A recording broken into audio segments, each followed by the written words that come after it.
half since it has been continuing this wonderful program, where we have had wonderful speakers who are able to share their ideas, and many of our members, both from the industry, institutions, and the student chapter members, who are privileged to be part of this great group, because you're able to hear speakers of eminence and share thoughts and listen to ideas. And I only hope that this continues in the same flair for the future. This evening, we have the pleasure of having with us Mr. U.K. Anantha Padmanabhan, a past president of the Coimbatore Management Association himself, and a doyen of the healthcare industry. He is the director and CEO of a health tech startup company, 10X Health Technologies Private Limited. He is involved in design, development, and implementation of hyper-automation solutions. He's also a healthcare digital transformation consultant to large hospitals and medical colleges. He's actively involved in teaching, training, and research in the field of hospital management, and is a visiting faculty for many postgraduate institutes and universities. He is one of the senior-most professional hospital administrators in the country today, and during his long career of 4 decades in the healthcare industry, he has held various top leadership positions in large hospitals like Apollo, Powai Medical Center, Continental Hospitals, Meenakshi Mission Hospital, Sankara Hospitals, Kaveri Hospitals, Sundaram Medical Foundation, the Rainbow Children's Hospital, and the MGM Healthcare Planning and MGM Healthcare. Planning and designing healthcare information technology solutions with emerging technologies like low-code, no-code software, Internet of Things, cloud computing, artificial intelligence, and machine learning has been his forte. He is a graduate in electrical and electronics with a postgraduate qualification in business management and hospital administration. As part of his CSR activity, he is running a campaign called Hand Wash India campaign for the past 4 years for teaching and training of poor children in India on the importance of hand washing with soap. Ladies and gentlemen, we have with us this evening a very senior professional and a very good human being who has always had at his heart service to society.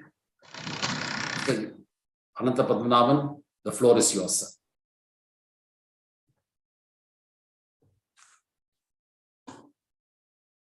Thank you, sir. Thank you, President Varadarajan, sir, for your very nice introduction and kind and generous words about me. And it has been my proud privilege and an honor to be the 450th speaker in our Monday Musings. I want to sincerely congratulate all the office bearers for the past almost 12 years for conducting this Monday Musings without a break. It is an achievement of sorts. I don't think any other professional management association has managed to do this kind of a wonderful Monday Musings program consistently, and that too so well, and with eminent speakers. And in that, in the August group, I am now being able to deliver this 450th super special session on the topic, the India, the World Healthcare Capital by 2025, how and why. I think this topic is very, very dear to my heart. And I really believe that this is going to happen. And people like us have come into the healthcare field as early as 1983. I vividly remember when I joined Apollo Hospital in 1983, when the President Gyani Zail Singh came and inaugurated that hospital. When I look back again to my younger days, I remember one Dr. Sanjeev Rao, who when I was very young and when my father used to take me to him when I had a fever, he used to give what is known as a mixture solution. I do not know how many of you remember a mixture solution that will be put in a bottle, a dark liquid, and with some kind of markings in that mixture bottle. We are supposed to take that once in the morning and once in the evening, and so your fever gets cured. And I think from that day onwards, maybe I'm talking about 1966 or 1967, today, when in my hospital, when I see robotics robotic surgeries being done with Doenchi and urology surgeries, cancer surgeries being done. I think it is a great journey. So what I thought was I will talk about whatever I have been able to see and understand and what I believe will happen. Maybe people like us have had the privilege of also going out of this country quite a few times, visit some of the European hospitals, visit some of the American hospitals to see what they are doing and what we have achieved so far. Believe me, ladies and gentlemen, that in many ways, India is now very well placed to become the world healthcare capital by 2025. If India can be the powerhouse for IT, believe me, in the next 4 or 5 years, India will be the healthcare capital of the world. So what I thought was I will put together some of my experiences and my expectations in the healthcare industry, which will truly make India the world healthcare capital. See, I think we should look at Indian healthcare just after independence. I do not know how many of you know that when the Britishers came to India, when the East India Company came to India, they also brought with them the allopathic medicine. But when they got the allopathic medicine, these hospitals were established for the sake of the British soldiers who were in their armies. So the allopathic medicine was not given to the Indian citizens at that time. So that allopathic medicine was mainly bought to India for the soldiers. But later, at the time of independence, I think the politicians, the planners, in their own wisdom, wanted the allopathic medicine along with the traditional Unani, Ayurveda, and such alternate systems to work together, and they started doing some health planning. When they started the health planning, health planning in India was made an integral part of overall planning for socio-economic development at that time, somewhere in 1947-50s. The foundation for organization of health services through the basic healthcare approach was made through a lot of these committees. And some of these committees, what they did was something path-breaking at that time. And especially the Boer Committee in 1946, which focused on the primary healthcare. And that's how you see all the primary health centers being the foundation of our healthcare system today. And then for the next 4 decades, the health service organizations and infrastructure underwent extensive changes and expansion with Mudaliar Committee, then Chadda Committee, Mukherjee Committee, Jain Committee, Qatar Singh Committee, Srivastava Committee. Up from 1961 to 1970, there were so many committees. They studied the healthcare system and gave a lot of recommendations that was implemented, and then which ended up with the Alma Ata Declaration in 1978 and National Health Policy in 1983 and various 5-year plans. And you must also look at the Indian political system and culture, which is very related to the healthcare system. All of us got the independence on 15th of August 1947. You must understand ours is a very young democracy. It is not like America. It is not like America. We got we got the independence 200 years ago or so, but we are hardly about 70 to 80 years a young democracy. It's a peninsular country, and there are 28 states, 6 union territories. The religions are different. You have Hindus, Muslims, Christians, Jains, and 30 Indian languages. If you go to China, if you go to Japan, if you go to England, there is no problem about communication. The nurses don't have to bother. There is one language. Nurses, doctors don't have to bother. There is one language. But in India, it is not like that. And of course, to a certain extent, English has been a linked language even in healthcare. And what is very important is that this health and education are state subjects. Sometimes, because they are state subjects, it becomes little difficult to implement certain schemes because the states and the center has to be in the same page. But at the same time, I think when the healthcare is in the state subject, some creativity or maybe some new schemes, the bureaucracy is less and it happens well. But it has its own pros and cons. So let us also look at the population of India. India has a population of 1.39 billion people as on 2021. We are not talking about Finland. We are not talking about Switzerland, where the population is very, very less. So I always keep telling them that you require more technology in India than in Finland or in England.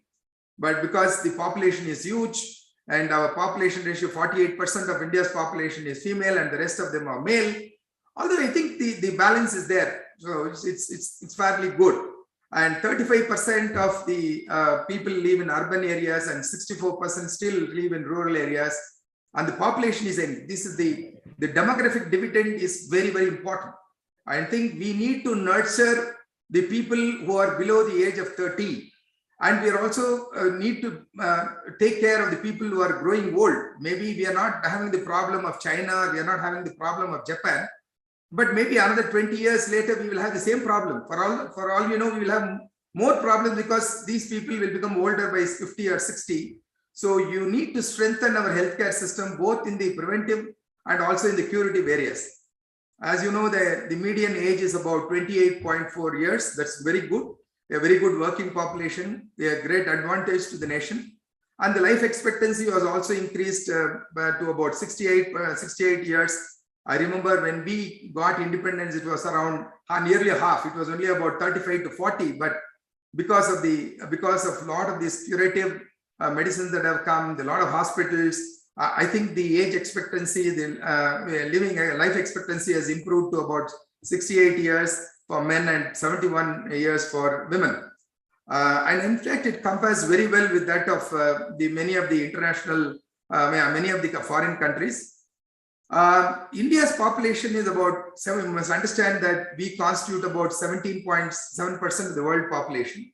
And the population density is about 464 per kilometer. And just the total area is so much. And what is very, very, very significant is that the money we spend on healthcare is only about $63.75 US per year. But whereas internationally, they spend almost about $1,100 to $1,200 per year, which is, I think, not fair to our country. But we can't afford it. Maybe the government says that they are going to spend about 2.5% of the GDP by 2025. That is the commitment given by the minister in his budget speech. If you see in countries like United States or Netherlands, they spend as much as about 8% of the GDP, but people are committing that they will spend 2.5% to 5%, but I don't know whether it will happen. The dichotomy in Indian healthcare is this. 40% of the children are malnourished even today, inadequate public health infrastructure, acute shortage of medical professionals. Do you know that in Assam, the neurosurgeons, there are hardly one neurosurgeon for the entire city or a town? Maybe you are talking about 30,000 population, 40,000 population. But whereas you will find there are about 20 or 30 neurosurgeons in Chennai, you will have about 20 or 30 neurosurgeons in one particular place in Bangalore. So I think there has been an unequal distribution of talent and medical manpower in India, and that will be maybe made good by telemedicine or whatever. There has been a public sector provisioning has been only 20%, and private sector spends 80% on healthcare today. But what is again interesting is that if there are small shortfalls, which I'm sure will come over very soon, but there are some very bright spots in this healthcare system in India. You find that overall, the good improvement in life expectancy, maternal mortality rate, infant mortality rate, all that have come down, and eradication of polio, all those things have happened. You saw what we did in COVID-19. We were the winners by any means.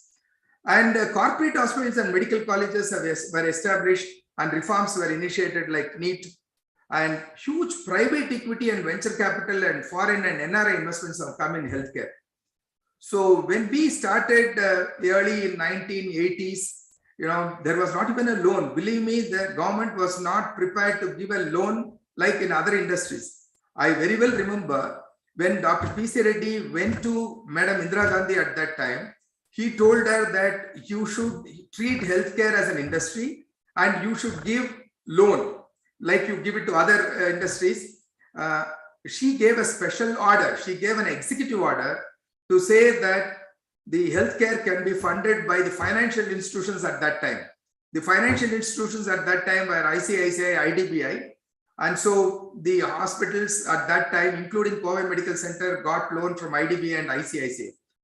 Then from that financial institutions, it moved to banks. Today, even banks give financial assistance and loan to the hospitals.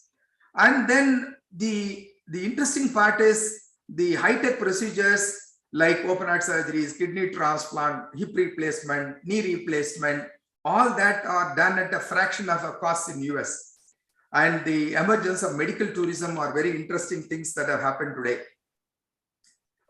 I think we should see all of the things. Maybe I'm going to explain some of the reforms that really push the healthcare industry into this level. I think some of the very, very significant reforms happened, in my opinion, after 2014.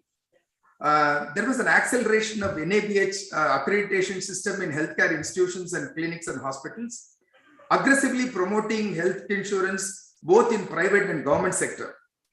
I still remember just about 10 years ago, the number of medical insurance people, patients were hardly about 2 to 3%. But it gradually went up in the last 5-6 years. And today in some of the hospitals, the insurance patients are up to about almost 30 to 40%. But I believe that in another say 5 or 6 years time, it will move to 60%. And that too, cashless insurance payments are happening in this country. That is a very, very good development.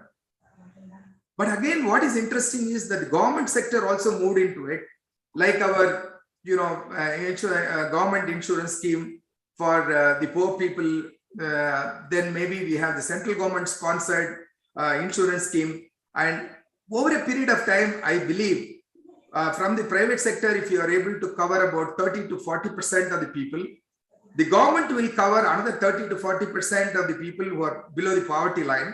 And so maybe in another 10 years time, you will find 80% of the population will be covered by the health insurance.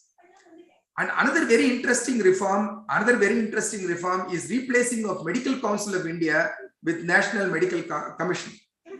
But of course, there are many reasons why the government chose to put up an ordinance and then close MCI. But today, the kind of reforms that NMC, we call it the NMC, is doing in the medical college is amazing. I'm going to talk about some of the reforms they have done today in medical colleges using the information technology. And then the implementation of NEET for MBBS, postgraduate and super specialties. Of course, people have their own opinions about the so-called the entrance examination, but let us not talk about that. But the point is that we want to produce very, very competent healthcare professionals, be it physicians, be it surgeons. We want to produce best of them. And there is no point in building huge hospitals with 10 lakh square feet, maybe putting up CT scans, MRIs. It doesn't help. But what we need to have is very, very qualified, trained, competent doctors are important.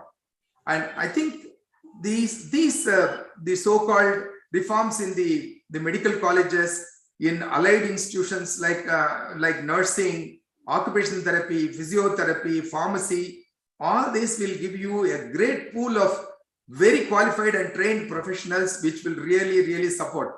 I feel the center pillar of the entire healthcare system are the doctors, nurses, and the allied professionals. And I am sure great reforms have been done. Then there is a huge adoption of digital health initiatives by the healthcare organizations after COVID-19 pandemic.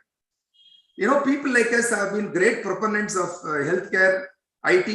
We talk about digital transformation. Believe me, I didn't talk less before COVID, or I'm not talking more after COVID. I've been talking about it for almost 10-15 years. And I know before COVID, they felt that people like us were going overboard. They said that, this can be implemented in US, this can be implemented in Germany, but it cannot work in India. Believe me, today, we are using healthcare IT better than any country in Europe or any country in any of the cities in US. I can give you examples, and classical example is your Aadhaar card. The Aadhaar card has become a basis for so many things that we do in our day-to-day life.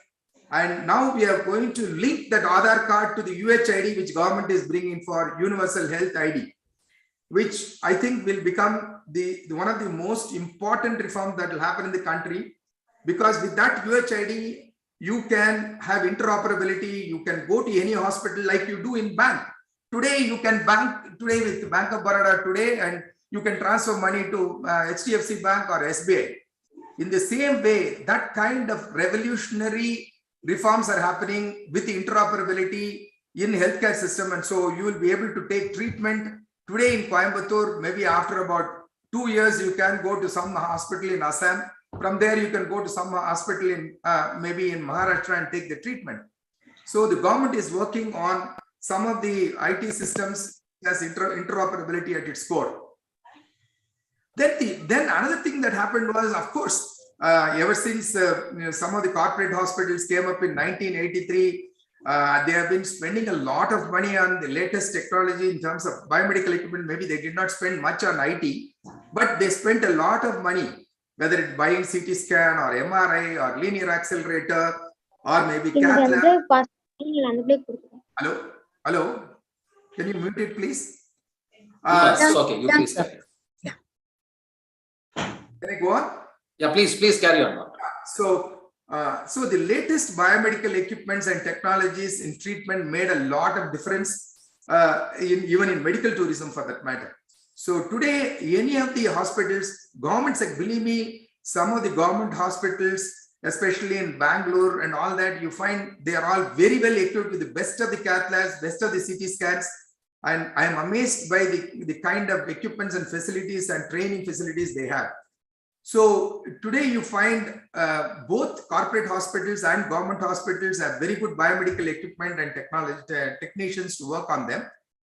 And another important, another important reform that was got by the government is they bought 200 medicines in the list of controls. They felt that these medicines were very essential to the daily life of any average individual in the country.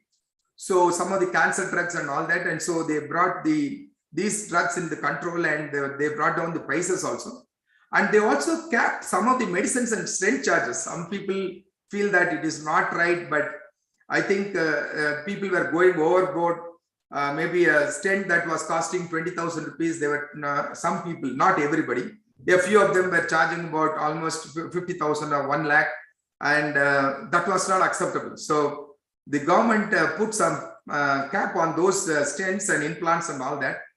But there was a feeling that I think the government did more than what they should do, because they are not able to get some of the imported stents and all that.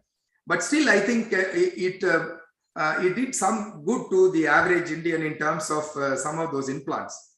Then another important reform is that NABH, National Accreditation Board for hospitals and clinics. This is an organization which provides accreditation to hospitals, clinics, and even Ayush clinics, allopathic clinics, eye care institutions. And in the last 10 years, they have done an amazing job. These slowly government, what it did was, it said, if you want to get reimbursement for medical insurance, that means your hospital should be NABH accredited. So in that process, they not only improved the quality of care in those hospitals, but also ensured that the insurance company had some basis for reimbursement. So you find today, whether it is a private insurance or a government insurance, you need to have an NABH accreditation for getting reimbursement for insurance policies. And of course, to help the small hospitals, they also brought in what is known as an entry NABH accreditation. So maybe a large hospital can have maybe a good quality assurance department, and then they can go through all the processes and maybe take about 6 months and get that inspection done and get that NABH, and also renew them every year. But small hospitals, small clinics cannot do that. So the government brought in what is known as an entry-level accreditation, which made some basic standards requirement for providing quality of care, and that is also a help. And of course, that also helped for them to get into the bandwagon of medical insurance. And of course, GST, maybe you may think that GST is not a reform related to the healthcare, but believe me, the GST and maybe some of the digital payments made a lot of difference. Today, can you believe, I work for St. John's Hospital on some consulting work, and today nearly about 50 to 60% of the payments that are made in the hospital is through the digital payment, whether it is card payment or whether it is Google Pay or UPI. Even a very small farmer or a small shop owner who comes to St. John's Hospital, because it's a charity hospital, they pay through Google Pay. And all these, whenever we buy all these medicines, consumables, equipments, we don't have to handle so many excise duties, import duties, levies like cess and things like that. So our job has become very, very easy in the hospitals. Then the next thing that they did was facilitating medical tourism. The medical tourism, I'm going to talk about it a little more. Medical tourism is again a great game changer. I believe next to IT, IT brings in about $180 billion to this country. IT brings in about $180 billion to this country. Right now, we are getting about $5 to $6 billion through medical tourism. But this medical tourism, the medical tourism has a great potential to go to about $30 to $40 billion in another 10 years' time. I'm going to talk about it a little more. And you know what the government did? Government started giving medical visas. What is green corridor? Green corridor is very interesting. Some of the hospitals, large hospitals, do heart transplant, lung transplant. They exchange organs from one metropolitan city to another metropolitan city. The government has become so proactive, become so supportive, that once you tell the police that the organ is coming, so they just wait near the airport and they clear the corridor. Maybe the organ comes from Bangalore to the Chennai airport. From Chennai airport, it goes to Fortis or MGM or Apollo Hospital or any place. Within about 15 to 20 minutes, the organ is in the operation theater. I think similarly, maybe people are talking about using drones. People are talking about using drones for transporting organs. I think such things are happening, and when such things happen, a lot of medical tourism will happen. If the medical tourism happens, then a lot of money will come into the system. When a lot of money comes into healthcare, the healthcare system will expand. And of course, now people are talking about single window clearance in the hospital project. CIA did a great job. Believe me, I have been in the CIA Southern Regional Committee for Healthcare, and very, very focused initiatives were done with reference to clearing some of the hospital projects through single window system. Previously, we used to go to many agencies, and it used to take about almost 6 months to 1 year before we get all clearances. We must get almost about 40 clearances before we get the hospital project through. And all that now government is saying that please send the application and we will take care of it. I'm not saying that it is working perfectly well, but definitely a lot of improvement has happened because of this. Very quickly, we have to see what happened in the evolution of healthcare system in India. As I told you, somewhere in 1950s, when all this Chadda committee, Bohr committee, Mudaliar committee and all that gave recommendations, we got all these primary health centers that happened somewhere in 1950. Then a lot of these NGO hospitals like CMC Vellore, maybe St. John's Hospital in Bangalore, they all came up somewhere in 1950s, 60s and 66, and they did a great job. But I think at the time, we must also recall what happened in hospitals, Coimbatore Medical College Hospital, and of course, Chennai General Hospital was started very early, but some of the government hospitals in Madurai, Coimbatore and all was started somewhere in 1960s and 66, and they are doing a fantastic job. But after the government hospitals, I would say when Apollo Hospital came in 1983, I'll call it the first generation corporate hospitals. And the second generation of corporate hospital like Apollo Hospital, Hyderabad, then Coimbatore Medical Center, somewhere in 1990, they were the second generation hospitals. When you say second generation, that is where they started getting a lot of this assistance from the financial institutions. And it was not case by case, it was opened up to all the hospital promoters who wanted to get all the hospital. Hello. All the hospital promoters who wanted to get loans, they were able to get. And the third generation was the third generation corporate hospitals saw, public equity coming in, venture capitalists coming in. So classically, the Rainbow Hospitals, it's a women and child health hospital. That is the only example I know right now, where a venture capitalist called ICD from UK gave 100 crores to this hospital, but the condition was that they will have a professional management and they will implement the best of the IT solutions with SAP and all that. So in the process, I think the efficiency of the hospital improved and they went into IPO and they are doing extremely well. The fourth generation hospital is the MGM hospital, Apollo Proton. Then maybe you have the Mother Amritmai Hospital in Delhi, which has come out with about 1,500 beds, which the Prime Minister inaugurated very recently. So this has been the evolution of the Indian healthcare system. Quickly, this is a very interesting development. Just to show you some of the hospitals. This is the All India Institute of Medical Sciences. I went there almost about 10 years ago, and I took this photograph myself. And you see the crowd. Believe me, today in All India Institute of Medical Sciences, you get about 14,000 outpatients a day. Believe me, one day you get 14,000 outpatients a day. I understand many people even sometimes become very sick waiting outside at about 5 o'clock or 6 o'clock. You see the website, you will remember. But now a lot of reforms have taken place and they use the best of the technology in All India Institute of Medical Sciences today. Similarly, the St. John's Hospital Medical College was started. It is an NGO, as I told you, like CMC Vellore. They get about 3,000 outpatients. They have about 1,500 beds. They have a medical college. They have a nursing college. But they were all these so-called NGO type of hospitals where their profit was not the motive. Then, of course, this is the Apollo Hospital in 1983, which came up. Then we had the Apollo Hospital, Chennai, Apollo Hospital, Hyderabad. And of course, the Coimbatore Medical Center, as I told you, there were all the second generation hospitals.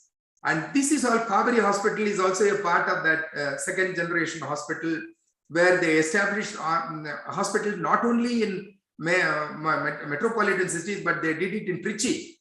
Now, this is a hospital in Trichy. That's a wonderful hospital that was built up.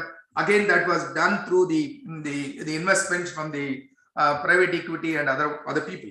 So that kind of development happened in the last, say, 10 to 15 years. And this, the latest one, which I told you is about the fourth generation hospitals. And these hospitals are doing extremely well. They do heart transplant, lung transplant. They have almost done about 500 heart and lung transplant in the last 1 or 2 years. So, see, when you want to really develop a good healthcare system, we need to have a lot of biomedical equipments. I'm sure I'm not going to show you all the equipments, but these equipments are not even available in many of the countries in Europe and US. Previously they used to try these equipments in America, then they will try in Germany, and then they will get it to India. But today they try their best of the equipments and technologies in India first. This is a gamma camera. This is again a MRI. This is a linear accelerator. You must understand today, in those days, Cardiac Cancer Institute was the only institute that was providing cancer treatment. Today, you have, name Coimbatore, name Trichy, Chennai, or maybe in Bangalore, you have so many cancer centers providing cancer treatment, both surgical cancer treatment and the medical oncologists are doing extremely well. And you have a lot of patients coming from Malaysia, then coming from Sri Lanka and those places. A lot of patients are getting benefited out of this. This is again a cath lab. They do angioplasties, angiograms. The most sophisticated cardiac procedures are done. Today, we have, believe me, we have operation theaters called virtual operation theaters. You see, there are hardly 3 or 4 people. But in some of the hospitals, you will have so many nurses, so many technicians around.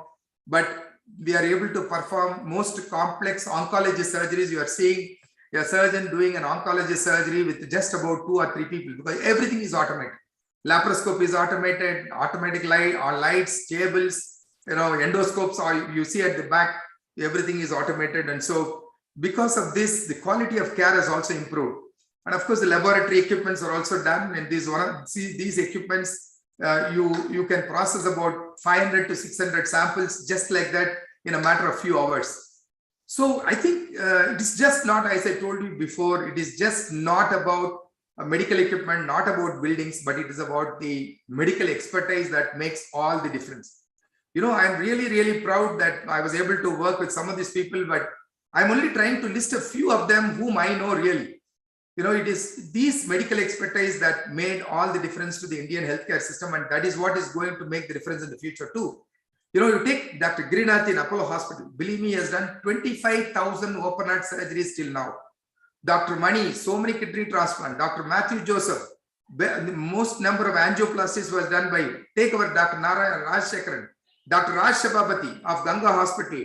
They are inventors, they are surgeons, they are teachers. I understand about 70 students from 70 countries come and learn about plastic surgery and trauma surgeries in Ganga Hospital. Dr. Palnivel, again a gem hospital, great an inventor and a surgeon. Dr. Balakrishnan, he is a heart and lung transplant. Patients come from all over the world. They come from Iran, they come from Iraq, they come from Tanzania. I have seen loads of people coming into the transplant centers. Dr. Balakrishnan, who was in 40s and now he is in MGM, he has done about 500 heart and lung transplants in the last 2-3 years. And Nageshwar Reddy, I don't know how many of you heard about him. He has built one hospital of 800 beds only for gastroenterology. That is the biggest gastroenterology institute of gastroenterology in the whole of Southern Asia. So such wonderful talent is available, and I have no doubt that India will become the healthcare capital of the world very soon. Then let us come to health insurance. So I feel that health insurance is not only mitigating the risk of the individual, but I believe that it is also the way of funding the healthcare system. Please understand, you should not look at medical insurance when somebody has an illness. And I think the health insurance should be from the very early ages, maybe from 30 or 20 or 30, and keep doing it for long. You know, people like us have taken health insurance from the age of over 30, and God has been very kind. We have not used that health insurance for any surgeries or any of the big procedures. So maybe I would have paid about, say, maybe about 10 lakhs during the course of about maybe about 20 years. But that 10 lakhs is being used or maybe used somewhere in Assam for some patient in Assam or some patient in Darjeeling. So I think it is a social concept. It is a social concept, and it not only helps to mitigate the risk of health for other people around you, but it also provides you a lot of funding. So I feel that insurance is a means of funding for healthcare, especially when the government is not able to fund the entire cost of healthcare. So if you have, if you want to donate, honestly, if you want to donate anything, please don't donate money for treatment. You donate money for providing health insurance to people. In fact, I do that. I provide health insurance for about 10 or 15 people every year. I provide health insurance for every year so that, you know, they will be protected, and over a period of time, they will take over after about 5 or 6 years. And this health insurance has also acted as a collective bargaining for patients with hospitals for getting the most competitive rates for investigations and procedures. Today, if you are a Star Health, or maybe if you are in one of the GIPSA companies like General Insurance or maybe New India Assurance, your charges for the procedures like open heart surgery and kidney transplants are very less, instead of if you pay as a cash patient, because they are able to gather volume. Based on the volume, they are able to negotiate prices, and they are able to bring down surgeries. So insurance has got a lot of other benefits. One is it mitigates risk, it funds the healthcare system, and it also gives us the collective bargaining to reduce the healthcare expenses. And one thing that has happened is some of the accrediting agencies like NABH, National Accreditation Board for Healthcare Organizations, and Joint Commission International. These are all organizations which evaluate the quality standards. They have given us some standards. There are about so many chapters in those standards, which they keep fine-tuning those chapters and the regulations. And these NABH accreditation organizations, they are slowly developing speed. So when we started about 7 or 8 years ago, there were hardly about 200 or 300 hospitals. Today, you find NABH has accredited about almost 1,665 hospitals in the country for quality standards. But if you ask me, sir, it's a good number, but is it the adequate number and the right number? Sorry, because we have about 16,000 hospitals in the country. And for the 16,000 hospitals, the 1,665 is not a good number, but definitely a great beginning has been done. And we are progressing well. And we are also have the entry-level health insurance accreditations. That is about 2022. This JCI accreditation, I think it's a little tough process, expensive process. But believe me, NABH standards are as good as JCI standards. In some places, I feel NABH is more stringent than JCI standard because I work both in JCI and in NABH. So there are about 45 hospitals which have gone through JCI. And of course, I am not able to list all the hospitals. JCI is a Joint Commission International, is a world leader in healthcare accreditation. And some of the hospital groups like Apollo Hospital Group, Fortis Group, MGM, Max Group, Asian Heart Institute, Vedanta and WOCAT, they have gone in for JCI. The advantage in JCI is that once you have a JCI accreditation, medical tourism picks up because the patients from abroad, they have a lot of respect and regard for JCI accreditation, and it is very popular because it's an American accreditation agency. So if you have JCI accreditation, more patients come from other countries, and so it not only benefits, maybe some people say, no, when you cannot do treatment to our own Indian people, why you should do to the foreign patients? You are really putting our patients in that disadvantage. It is not like that. So when you get patients from abroad and when they pay and you get some funding for establishing our own hospitals. So that does not mean that you establish a hospital exclusively for foreign patients. Maybe 20 to 30% of our hospital patients, if they are foreign patients, I think it does good both for the hospital, to the patients and everyone. Then, so this is medical tourism, and medical tourism, again, there are two kinds of tourism. One is the international medical tourism, or they call it the medical travel tourism. Another is the domestic tourism. When you say medical tourism, people come from places like Kenya, people from Tanzania, those people travel, they come here, they find our charges are much, much lesser. They have charges of fraction of a cost, whether it is open heart surgery or kidney transplant or whatever it is, charges are very, very less. They come here, they get the treatment done, they even visit some places and then go. Now there are a lot of facilitators, organizations which do that, and they have been very successful. Now, knowing that that requires some regulation, the government of India has gone through the medical tourism system, and they have got some guidelines. And based on the guidelines, these hospitals get some of these visas, medical visa. They are able to get some single window clearance for moving the patients and all that. When you talk about domestic tourism, it is very interesting. Again, you find hospitals in Chennai, Coimbatore, maybe Bangalore, Mysore. They get patients from Bengal, Assam, and northeastern states. Especially hospitals like CMC Vellore. I understand a trainload of patients come to CMC Vellore every other day. So they find the patients from maybe Bihar or Assam or even Uttar Pradesh. Now these states are also improving in medical care, but still we have a lot of patients coming in. In fact, I find in some of the hospitals in Bangalore now, since I'm working quite actively in Bangalore, I'm able to see about almost 20% of the patients are from outside the state.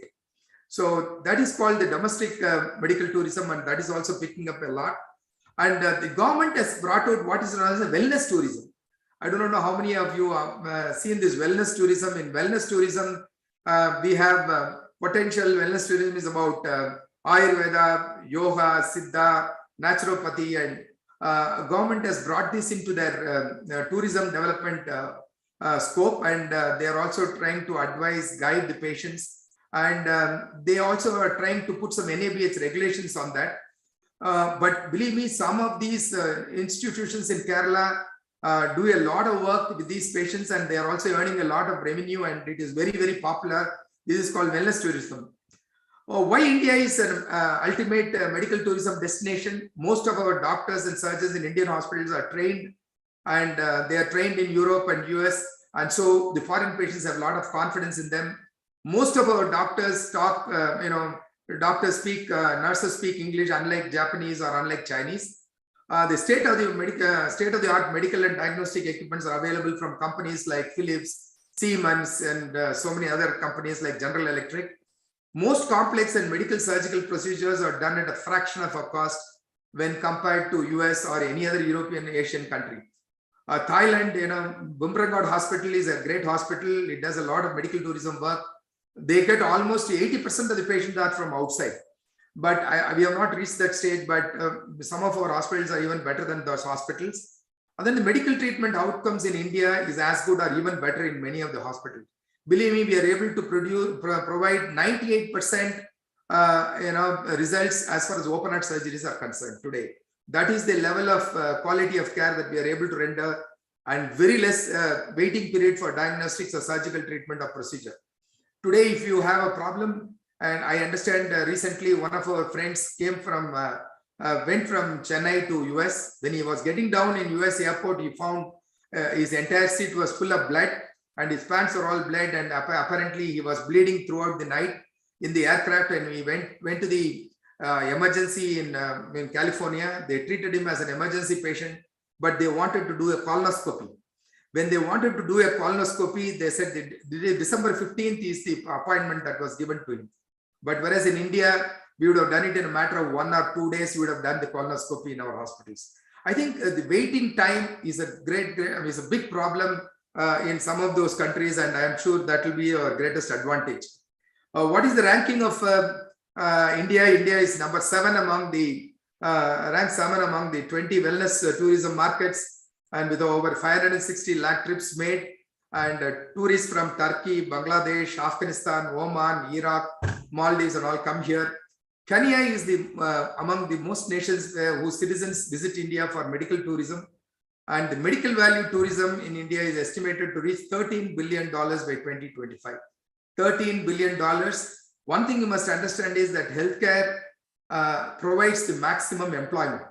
It provides almost double the employment of a hotel. It provides double the employment as any industry.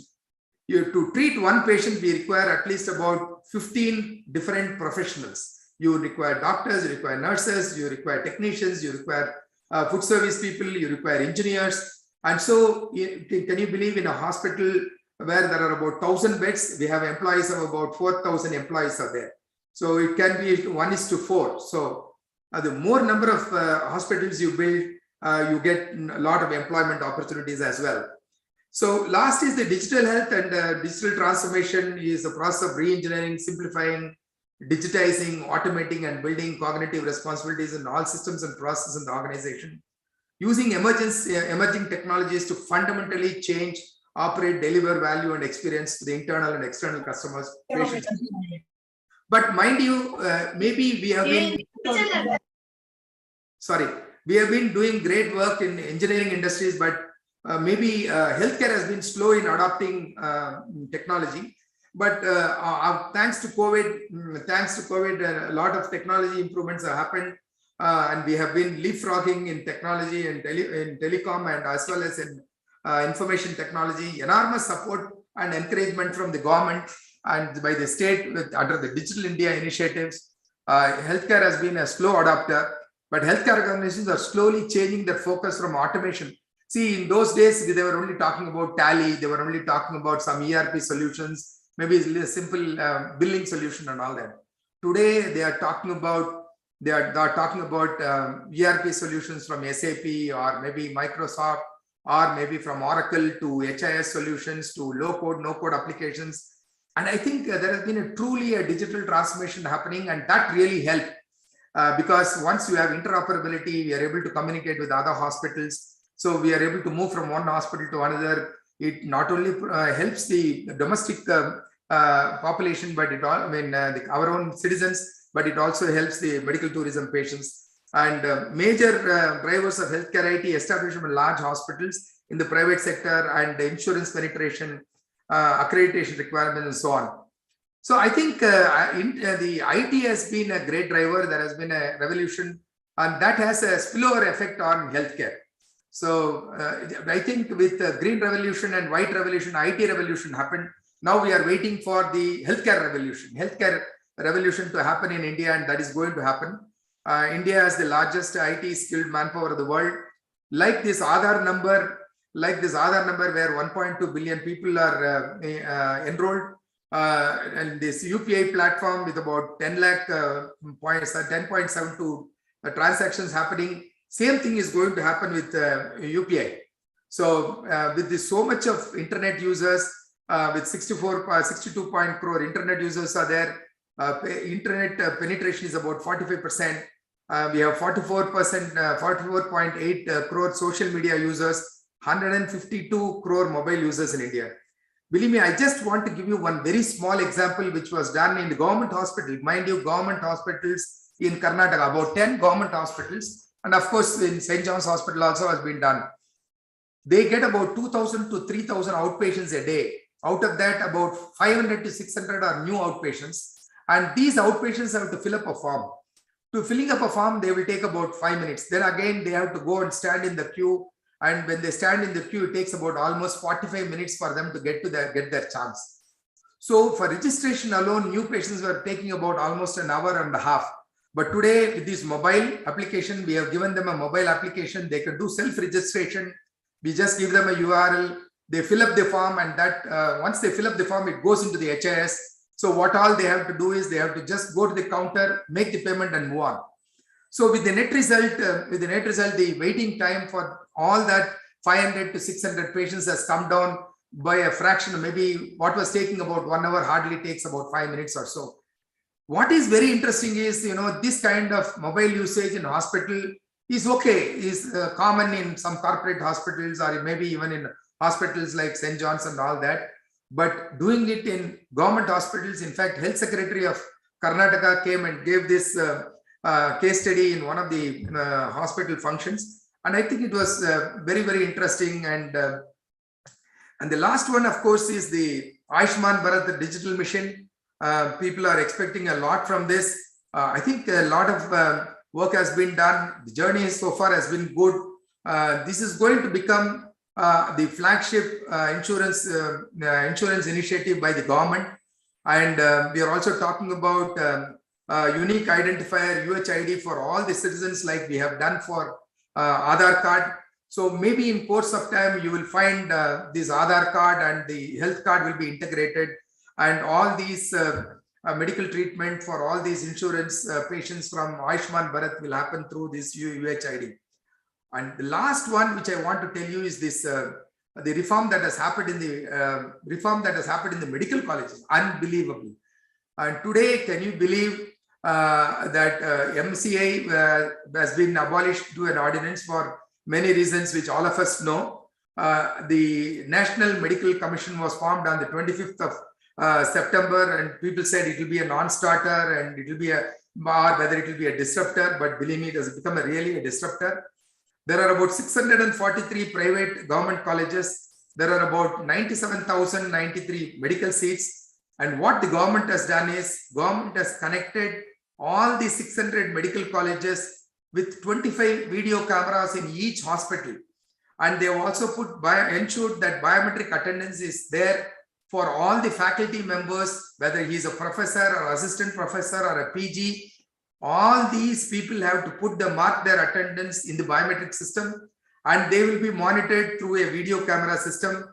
And all these data goes directly into the National Digital Center. And it is also reported to the Prime Minister's office. Believe me, the Prime Minister's office is personally overseeing. In fact, Prime Minister is going to address all the medical colleges in another 2 weeks' time on what they are trying to do about the reforms in the medical education. So just imagine, and another thing is, I find the government of India people keep on following up with the hospitals, whether they have done installed all the video cameras, install all the biometric, whether the APIs they are given. They are given the APIs to all the hospitals and they want it to be connected. And they are so proactive and so, I feel sometimes that the government of India and government of Tamil Nadu are more proactive than even the private hospitals. And of course, finally, again, these are all some of the emerging technologies that are coming up. And all these technologies are going to make our lives very, very easy. And we will become the healthcare capital of the world. Maybe whether it is IoT or 3D technology or artificial intelligence or chatbots, drone, genomics, edge computing, NLP, internet, pneumatics, cloud computing, low code, no code platforms, wireless technologies. Believe me, all these technologies are being used in Indian hospitals, and people like me have implemented many of these technologies and found value to the patient, found value to the hospital. So people who don't adopt these technologies will fall back. And finally, you have this hyper-automation. Hyper-automation is coming in. Hyper-automation is the process of achieving very high level of automation. It is the orchestration of emerging and disruptive technologies like low code, no code, IoT, BLE, and all that. And today, we are able to provide that kind of solutions to the hospitals, and they are becoming very, very popular. So I think knowing all this is not enough. I think we must apply and we must be willing. Willing is not enough, but we must do. So thank you very much for this opportunity. I think, I don't know, honestly, I went on talking, but I don't know, I took more time than I should do. But thank you very much for this opportunity, and I'm looking forward to answering some questions if you have. Thank you, President. Thank you, everybody, for sparing your time. Thank you so much. Thank you, Mr. Anantha Padmanabhan, for that very compelling presentation you made on where healthcare is going to be in India by 2025 and 2030. There is no doubt much which is being done, and there is we need to be very we need to, in a way, compliment the government for the efforts it's taking. But is it enough? The question which is uppermost in most people's minds today is healthcare is still the most expensive proposition for any common man. And as you rightly said, 78% of people in this country do not have health insurance. And when we do create health insurance, we are trying to keep the cost of that insurance very low, because to make it affordable. Yes. In that process, then the money available in the insurance system will be inadequate to fund the hospitals. So this great debate arises, between whether private healthcare or government healthcare. Government healthcare needs funding. There are some countries in the world where healthcare is absolutely free, like in Canada and in England. In India, the private sector is 80%, as you rightly pointed out, and 20% only is government sector. But the private sector comes at a cost for most people. Sometimes it is unaffordable. And there is always a conglomeration of doctors in urban centers and not in rural centers. Rural centers suffer because of those things. Now, these are all challenges, there's no doubt. With a population like India, density of population, diversity of the cultures, geography, we have done enormous, we have taken enormous steps in it. But at the end of the day, there is still a fear, because cycles like this have gone on in many parts of the world, where there is some nexus or alleged nexus between the medical facilities and the insurance providers. But it is a question of somebody is making money at somebody else's cost. And, in a way, the United States went through a great throes when Obamacare was introduced, because he was trying to bring it to everybody. And it's a challenge for even the most advanced country like the United States. And for us also, it will be even more challenging with our kind of diversity.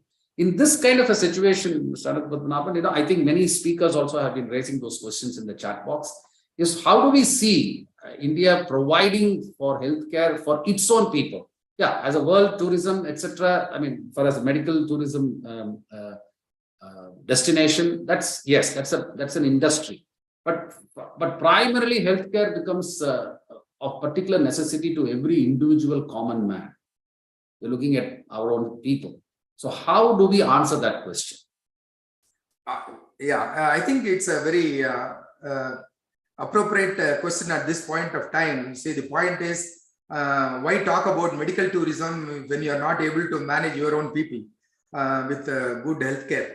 But the point here, sir, is that the government is very conscious of the fact when they are spending much less than 1.5% of the GDP on healthcare, and when America is spending 8% of its GDP on healthcare, it is not possible for the government to give free treatment, even a concessional treatment like in Netherlands or in Sweden.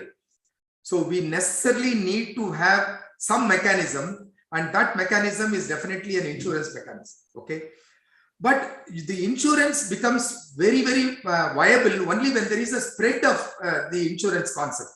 If you have insurance for about, say, 20 crore people, it may not be enough. If you have insurance for about 80 crore people, it becomes easy. Okay, it becomes affordable because the people who don't take treatment really fund the people who are taking treatment.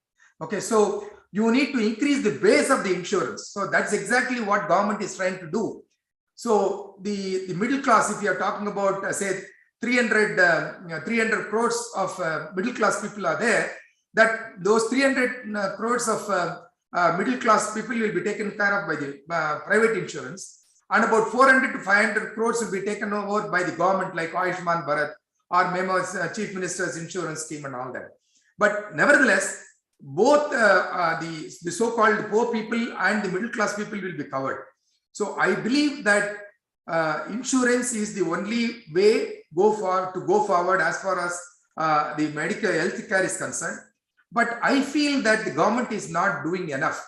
You know what? In US, I was in US with my son-in-law, and my son-in-law was telling me that in US, if you are paying a premium, to the health insurance, there is no problem. If you are not paying a premium for health insurance, you have to pay 10% to the government. It is here we get rebate on the insurance we pay. Please understand, we get, if you pay 25,000 rupees insurance, it is, you can claim it at a deduction. But whereas there in America, if you don't pay any insurance premium, you are penalized for that. So you should develop some mechanism where you make the insurance compulsory, like vehicle insurance. You know, vehicle, if you buy a vehicle, the insurance, medical insurance is a must. So if you don't take insurance, then you become a burden on the state.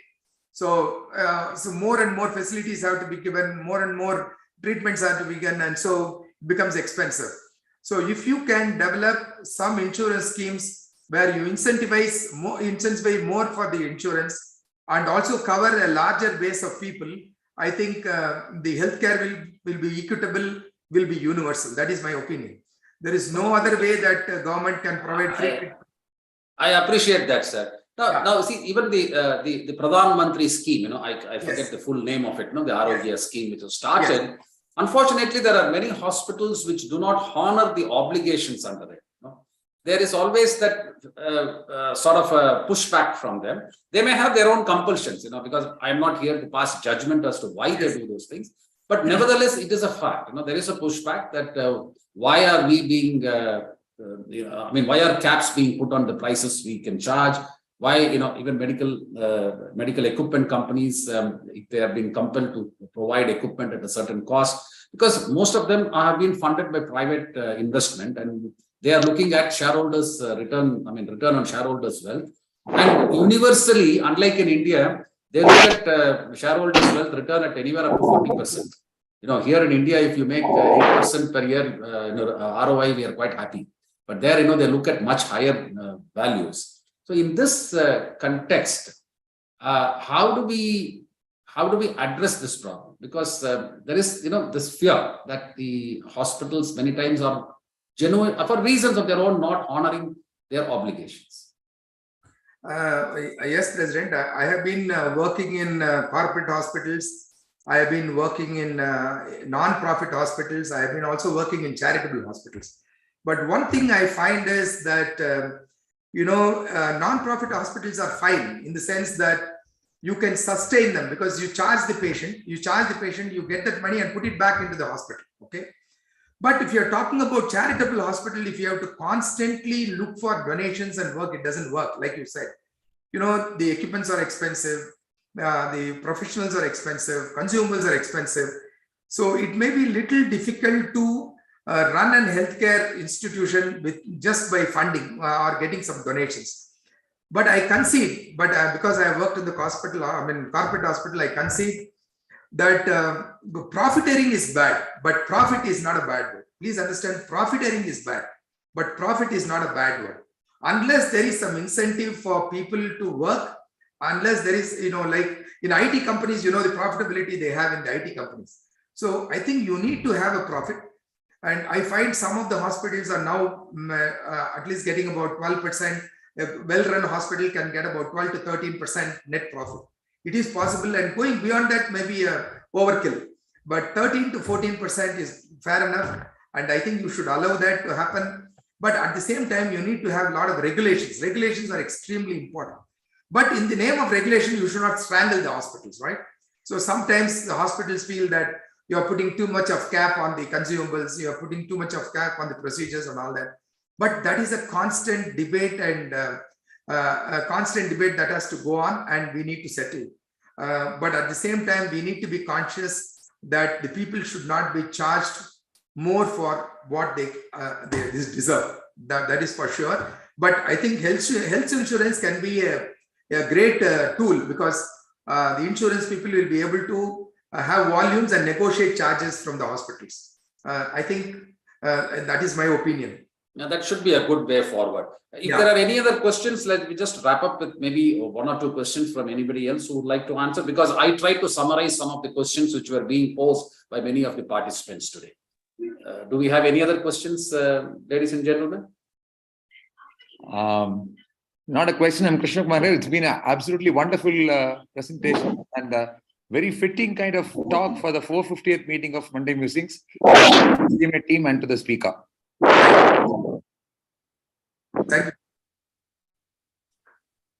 Thank you.